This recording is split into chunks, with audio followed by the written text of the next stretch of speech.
Hey everyone, welcome to my law classes through which you can learn legal concepts very easily.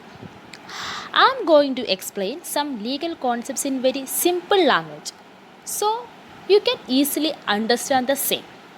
Today, we are going to discuss about the difference between substantive law and procedural law as far as Indian legal system is concerned.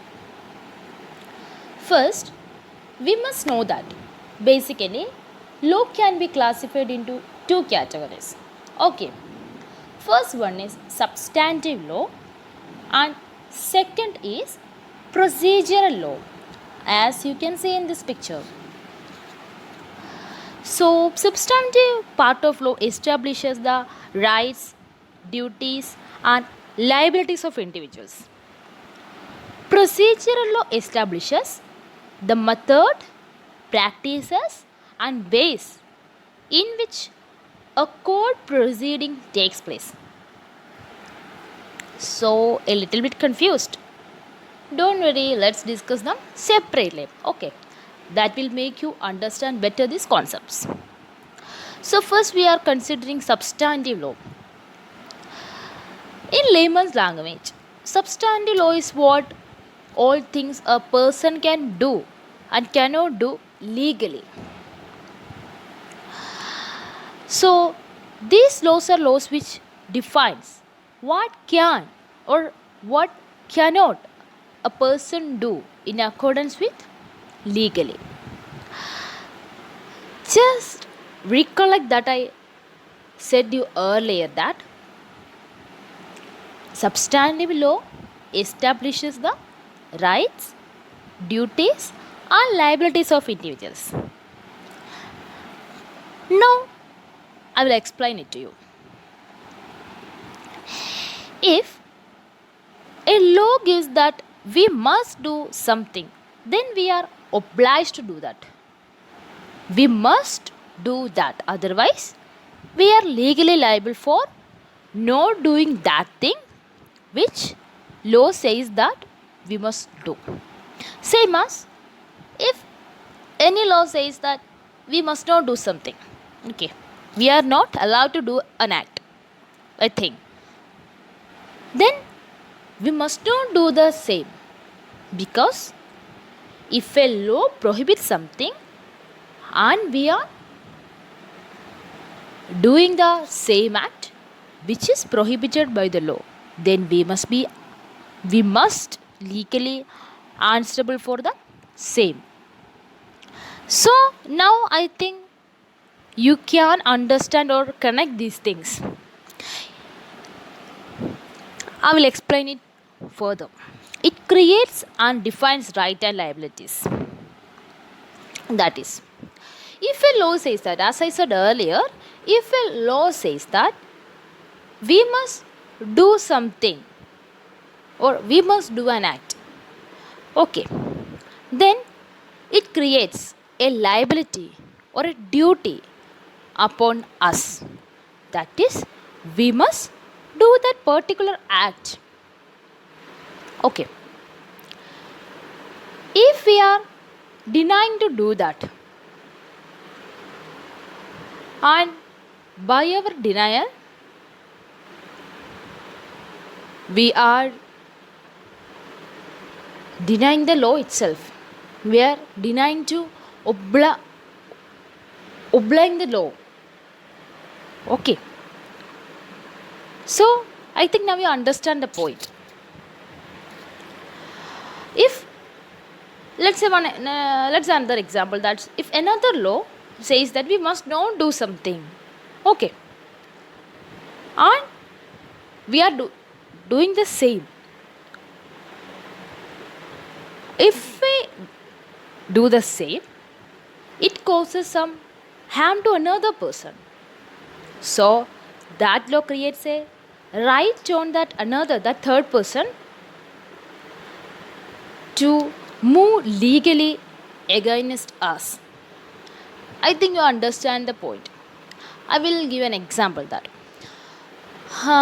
if law says that, there is a law which says that if we saw someone drowning in the water, we must save them. Okay, so it creates a duty upon us that we must save someone if we saw them drowning. And at the same time, it creates a right upon the person drowning that he must be saved by us. So, if a law says something like this, then it's substantive law. So, substantive law states the rights and obligations of the parties concerned. That's how people should behave, how we must behave as a social being. That's all about substantive law. Next, we are considering the procedural law. Procedural law defines the set of rules that must be followed after an illegal act is identified. We already said that. What is procedural law? Procedural law establishes the methods, practices, and ways in which a court proceeding takes place. I think you will better understand this by the definition itself. Because we came to understand that it's something related to procedures in court and the like legal procedures. Okay, so let's give a look at that. The procedure law gives the step-by-step procedure on how things must be dealt by the person who are competent to take an action on the alleged illegal act. That is, if an illegal activity is took place and then what's the next thing we must do? That is there in procedural law. If an illegal activity is take place, then these are the things you should do. This is the first thing. There must be an order for everything. Like there must be decorum for doing everything. So procedural law clearly establishes the order, what things must be do and in what order, or what are the first things we must do, and after that what, and after that what. That is procedural law. That procedural law says about what all things should be do by the authorities concerned in connection to some other thing. Okay, so it's called procedural law. As its name says, it talks about procedural. Procedural law governs how court proceeding that deals with the enforcement of substantive laws are conducted.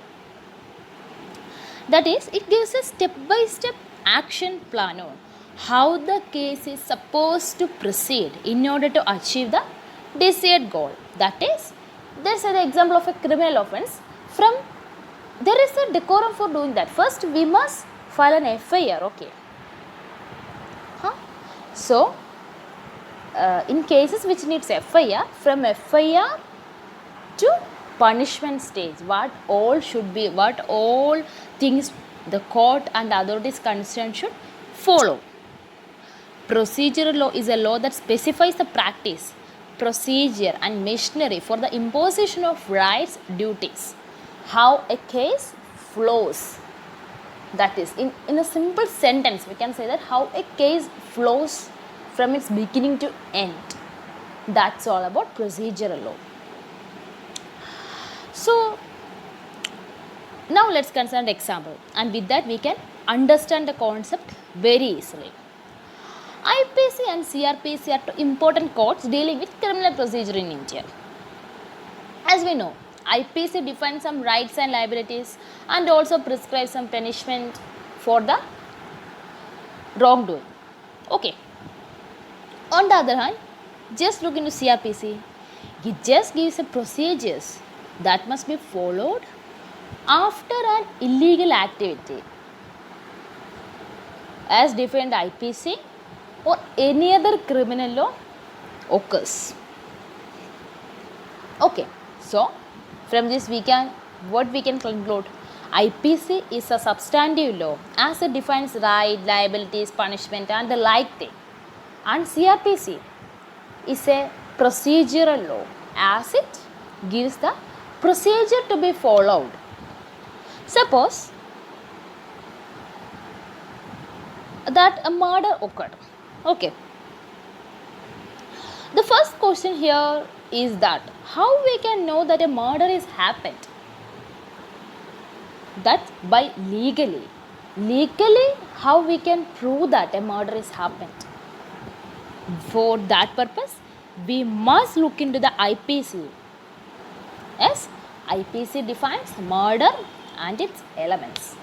There's a murder that's in layman's language, it's a murder, but according to legal persons, that may be a murder, a culpable homicide, or any other thing.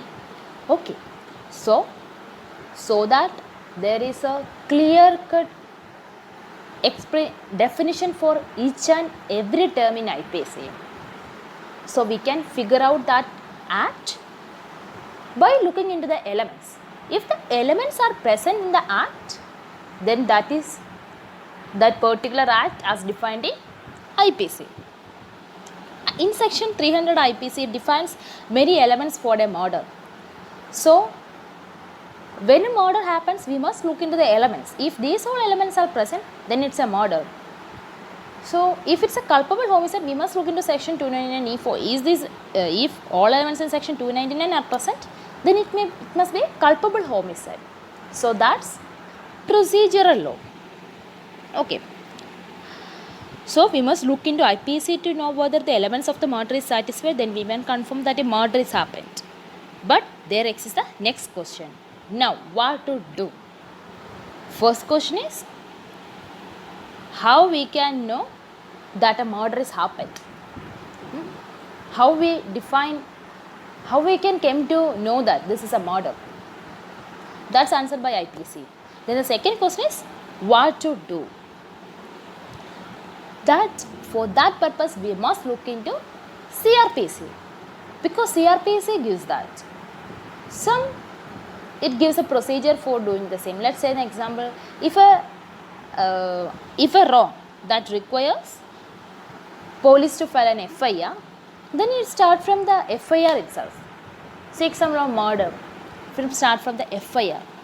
So first thing that must do is to make an FIR on the same, and from that to the punishment stage, CRPC defines all the steps in a very clear cut terms. So that's the procedural law. So that's all about the topic, difference between procedural law and substantive law. I hope you all understand the topic. If there is any doubt or any fault in my teaching or in my discussion with you about the topic, please kindly make me understand the same, and I will correct it in the remaining topics. Okay, thank you all.